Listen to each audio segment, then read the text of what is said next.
Patrick Long from the Green Room in Greenville, South Carolina, and today I'll be showing you if you can cook a steak if it's still partially frozen. Now this has some specifics to it. Depends on the kind of steak that you have, how thick it is, how much it weighs, how long it's been frozen also kind of plays into the fact if it's frozen solid, if it's frozen a little bit, if it's still like a little bit in the middle.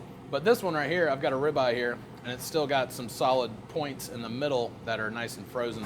So what I'm gonna do here is pretty much just saute it on either side slowly to make sure that the temperature in the middle starts bringing up in the middle. I'm gonna cook it to about medium rare to medium so that the inside does start cooking and the outside's nice and crispy.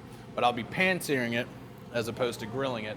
If you grill it, you can grill a partially frozen steak and it come out to be medium, but if you're trying to go for a more rare feeling, you're gonna cook it really quickly on the outside and then it'll still be frozen on the middle. So you really want to cook it for a solid 5 to 7 minutes on each side to make sure that you are getting that frozen meat out of the middle and making sure that it is cooked thoroughly, I would say. Because you can eat the inside of the meat raw is fine, but the outside needs to be cooked because the outside is the only part that's actually touched the bacterial and then possible growth. So you're killing all that stuff. So first things first, I'm gonna season my steak. A little salt. I've seasoned my steak with a little salt and pepper on both sides, and now I'm gonna get ready to saute it. I've got a nice ripping hot pan here. It's smoking away. So I'm gonna add in my oil. Get a nice coating on the pan. Kind of coat the whole pan, and it's still smoking away. I'm gonna take my seasoned, slightly partially frozen steak. And now it's nice and cold, so whenever you add this to the thing, you really wanna make sure that your pan is nice and hot. Because that really cold steak's gonna bring the temperature of your pan down that much more. So, then with this, because it's still a little frozen, you're gonna do lower heat. You don't wanna blast it away real quick and get a nice sear on it. You kinda just wanna let it go for about 3 minutes. So I'm searing it.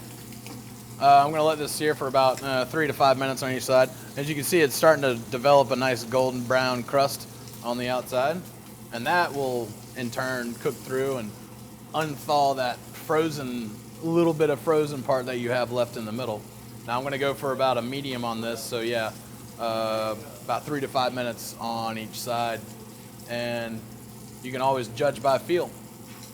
Now my steak's been cooking for about 3 minutes, and now I'm just gonna gently flip it on over. I got a nice crust on the outside. Let this guy go, and then I'm just gonna let it kind of sit there. And turn down my heat, I don't wanna catch it on fire. Just let that go, and that'll help undo all that frozenness on the inside. I'm gonna let this cook for about another 3 minutes. As you notice right here, it's got a nice crispy crust on the outside. A little burn ring on the outside, and then right here, I got that little spot right here. That's actually the meat coming out, or the meat juices that are flowing out of it. So it's cooking along pretty quickly. I've had it on this side for about 2 minutes now. I'll let it go for another minute or two. I'm gonna turn down my heat. It's getting a little too smoky. Basically get a little rotate, get it cooked evenly. Let that hang out for another minute or two. And then I'm gonna shut down my pan and let it rest. I'm gonna slice into this piece of meat. See if it's still frozen. Now that I've seared my meat for about 3 minutes, I'm just gonna grab this guy, take it out of the pan. Got a nice sear on both sides. I'm gonna just let it rest for a couple minutes. Now when you let it rest, it lets all the heat that's in the inside that's transferring around to kind of even out throughout the protein. And as that's happening, it's still kind of cooking. It's called carryover cooking, actually. And as it's going, I'm gonna let this rest for about 3 minutes, and then I'm gonna slice into it and find out whether or not it's still frozen. I'm gonna go right down the middle. Oh yeah, actually that's a nice medium rare. No longer chilled or cold in the middle. It's nice and kind of lukewarm, like a nice beef tartare. And thank you for watching.